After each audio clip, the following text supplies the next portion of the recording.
Hello, this is Crystal Racing with the race report for the 2020 Emilia Romagna Grand Prix held here at Imola. This is the first time Formula 1 has raced in this circuit in 14 years and it did not disappoint. And congratulations to Mercedes AMG. They have just won their 7th consecutive F1 Constructors World Championship. A new record for most consecutive Constructors Championship wins, because of course Ferrari won 6 in a row from 1999 to 2004. And let's go down with the drivers. Lewis Hamilton, the race winner, taking his 9th win of the season, a 10 out of 10 performance. When Bottas and Verstappen pitted, he eked out those fastest laps. A very Schumacher-esque, I may say. Just absolutely blasting out those fastest laps. A sublime performance. Yes, I know he's been slowing than Bottas all weekend, but when it really counted, once again, Hamilton rose to the occasion. Second place, Valtteri Bottas. Now, I know 8 out of 10 may seem harsh, but the fact of the matter is, though, he did make contact. Now, I know you can sit there and argue whether it's his fault or not, but the fact of the matter is, this guy constantly keeps messing up when it really counts. I know there was a bit of Ferrari bargeboard stuck underneath his wing when he came in for his pit stop, but the fact is, he should have not locked up and allowed Max Verstappen to overtake him so later on in the race like he did. I mean, he locked up, went wide at the reversers, Max Verstappen swooped in, and of course, had Verstappen not suffered that late puncher, Bottas would have finished 3rd, and it really is a matter of whether or not if Lewis Hamilton is winning the championship. 3rd place, Daniel Ricciardo. I'm going to give him 10 out of 10 because, he had a fantastic performance in qualifying yesterday, qualifying 5th, but he did fall behind Perez in the race. Thankfully, though, because of his team's decision to keep him out on the hard tyres, he got that podium. And with a hard-charging Danny Kvyat breathing down his neck, he did not make a single mistake and got his 2nd podium of the season. Well done, Ricciardo. And that does mean that now Renault now sit in 3rd place, only 1 point ahead of McLaren and Racing Point. 4th place, driving for his career, Danny Kvyat. I'm going to give you a round of applause. Gotta say it, you absolutely came out storming out of the blocks on that final restart, overtook Leclerc and Perez like a cheater. Absolutely fantastic from the torpedo. Got those moves in, and of course got past Alex Albon. I'm going to say it now.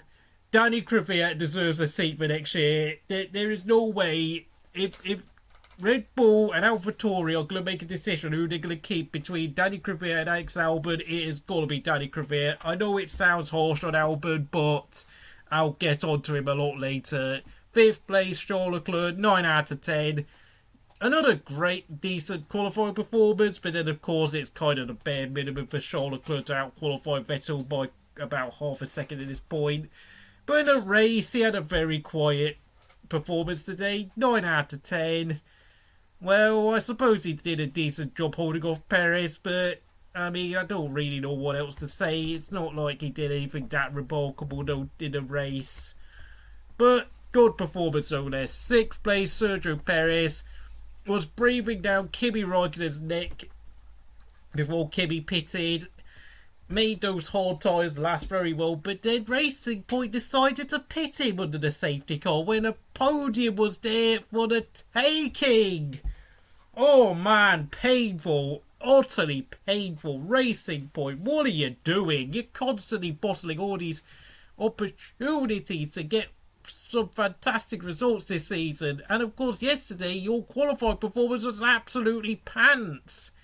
I mean, I don't want to blame the drivers, but it does seem to be Racing Point are constantly throwing opportunities down a bit. And I have to say, if you're a Sebastian Vettel fan, you better be very worried because this team isn't doing that much better than Ferrari in terms of maximising opportunities whatsoever. 7th place, Carlos Sainz, 9 out of 10. Average performance in qualifying for both him and Norris, but you know, with loads of cars falling out, solid job all round. 8, 9, yeah, I'll just give you 9 out of 10. Lando Norris, 8 out of 10. Solid job again, not much to say, very quiet race. But I have to say though, both him and Sainz were out of the points for a while before this chaos happened. So McLaren, you got lucky today, I've got to say. 9th place, and my driver of the day, Kimi Räikkönen, lasted 48 laps, made his medium tyres last for 48 laps, and had Alfa Romeo gambled and kept him out for another 3 laps. Yes, I know his tyres were going away, but had he gambled, he could have got 6th place. I mean, yes, I know it's... I mean, you've got to realise, yes, I know people are saying, you know, Alfa Romeo now sitting on 8 points compared to just 3 points for Haas, but, you know, every point counts when you're that far down in the constructors' table, and maybe an extra 4 points could have really pulled Alfa Romeo clear, got them home and safe for that 8th place in the constructors. But as it is, 9th place, and then of course 10th place for Giovinazzi. 10 out of 10 for Kimi, by the way. 8 out of 10 for Giovinazzi. Very quiet race, but you know, he just waited for everyone to spin, crash, and do whatever they want. Just have another disaster for everyone else. And Giovinazzi found himself scoring another point, so well done. But he didn't actually do that much, so... And of course, he did celebrate his contract renewal yesterday by qualifying 20th and last, which is kind of hilarious. But at least he didn't get into trouble, so I'll say well done. Nicholas Latifi, P11, 8 out of 10, kept his nose clean. Didn't get involved in anything stupid, but you know, he never really, well, I'm giving him 8 out of 10, but I mean, well, at least he, you know, didn't do anything stupid, but I'll carry on.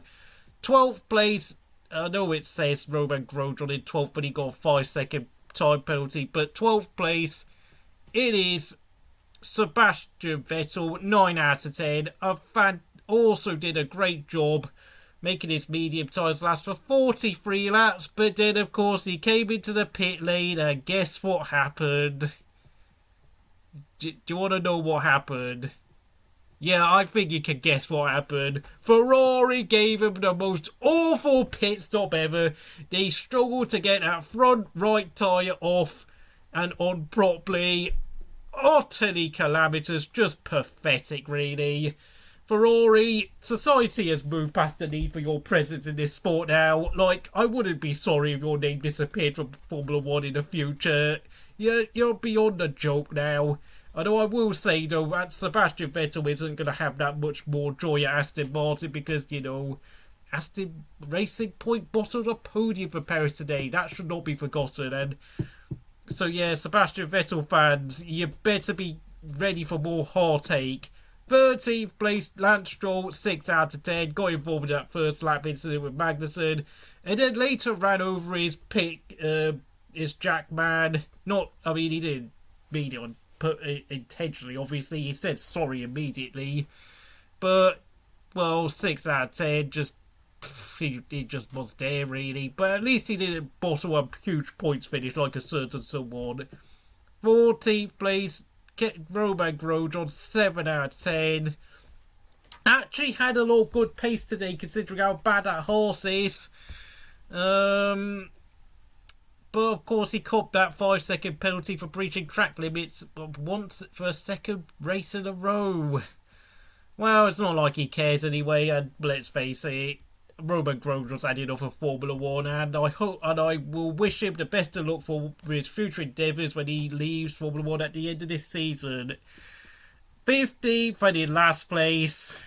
Yes, I know who it is. I've been getting quite a bit of stick from a certain someone in the comments section for comments I've made towards him, questioning whether I even like Alex Albon. Well, let me just say this.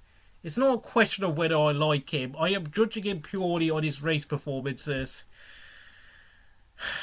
I'm sorry, you know, before his spin at the restart, he was sitting pretty in roughly around 4th or 5th place. I think he was in 5th place behind Leclerc. Leclerc was in 4th. I'm sorry, but the way he got overtaken so easily by Danny Kvyat just made me cringe so hard. And then, of course, you know, both Leclerc and Perez jumped him, dropped down to 7th, and then when he saw Carlos Sainz in the mirrors, he just suddenly panicked and spun. Now, I know he's been thrown in the deep end at Red Bull, and to be fair, he should have never been put in a Red Bull seat in the first place because, of course, Helmut Marko, as we all know, still cannot swallow his pride over Danny Kvyat. Yes, Herbert, it's been 4 years since you dumped him in favour of Max Verstappen. I mean, seriously, mate. Like, I mean, if you don't want to put Gasly in, put Kvyat in if you don't want to get Perez or Hulkenberg. But I'm sorry, I know there's a lot of pressure at Red Bull and they don't treat their drivers well. And yes, I know Alex Albon has been getting second-hand parts from the team, but even if he finished in 7th, well, at least I would have given him, at worst, 7 out of 10, but well, not 7th, but finished at least in 9th place ahead of Kimi, because let's face it, but I'm sorry, man, that in no way should he bottle it, should he suddenly spin and panic like that. Yes, I know it was a terrible restart, but my God, Alex Albon's mental state is now at 0. His confidence is completely gone. And I've been questioning whether I want to even give him any sort of rating now because I know it's over. I mean, currently his average score for the season is 5.25. Yes, even that Mugello performance didn't do much to raise his overall ranking for this season. I've got to say this though. I don't know, but I just don't get the impression Alex Albon quite has the mental tenacity that's required for this, for full fun, a hard, grinding sport like Formula 1.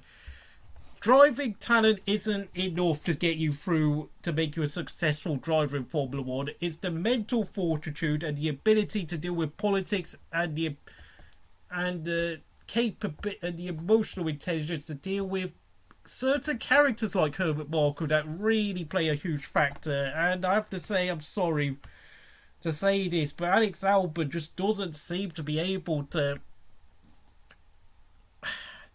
mentally deal with the pressures of being a Formula 1 driver. I hate to say this, I don't want to dig into him like this, but there's just, you know, I'm not sure whether sending him back to AlphaTauri will save him because, you know, yes, I know Danny Kvyat's been driving well, but Danny Kvyat had a long period where he spent the next 18 months at Toro Rosso just not driving that particularly well because he was so mentally upset over being demoted from Red Bull.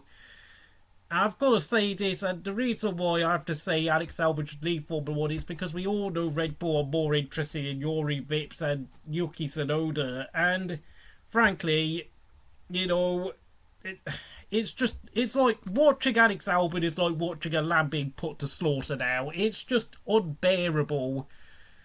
And I'm not going to give the Reject of the Day award to anyone because it's just, I mean, it's just, I don't want to slag Alex Albon off anymore. I'm just going to, you know, I'm just going to leave his score blank. It's just, he's completely mentally finished now. His confidence is at 0. I don't want to do this. I'll move on. George Russell, good grief, what an absolute bottle job. Well, I've got to say, I've not actually been impressed with George Russell in terms of his race performance on Sundays this season, and he is kind of turning into a bit of an Nico Hulkenberg. Constantly bottling chances, you know, making random mistakes at the worst moment, and I have to say, I think it's only appropriate that I give him the Reject of the Day award and give him 5 out of 10 because that was a very, very dumb error during that safety car. I mean, you know, a point was on offer and he was sitting right in front of Kimi Räikkönen, the two Alfa Romeos. Yes, I know Alfa Romeo have a bit of a better car than Williams, but the fact of the matter is, what was he doing? Well, I mean, the safety car conditions. Yes, I know the tyres have gone cold, but please, just don't try and warm your tyres up in such an erratic way where you end up spinning your car into the barriers. It's just, I mean, you're confirmed for a seat for next year. You're not getting demoralised like Alex Albon is at Red Bull. I'm sorry, George, but you are the reject of the day. Not acceptable, man. You've had, you're much faster than Latifi. You destroyed Kubica last year, yet you still haven't scored a point in, what is it now, 35 races of Formula 1, and it is getting a bit worrying now. Max Verstappen, 10 out of 10. Drove the wheels off his Red Bull yet again.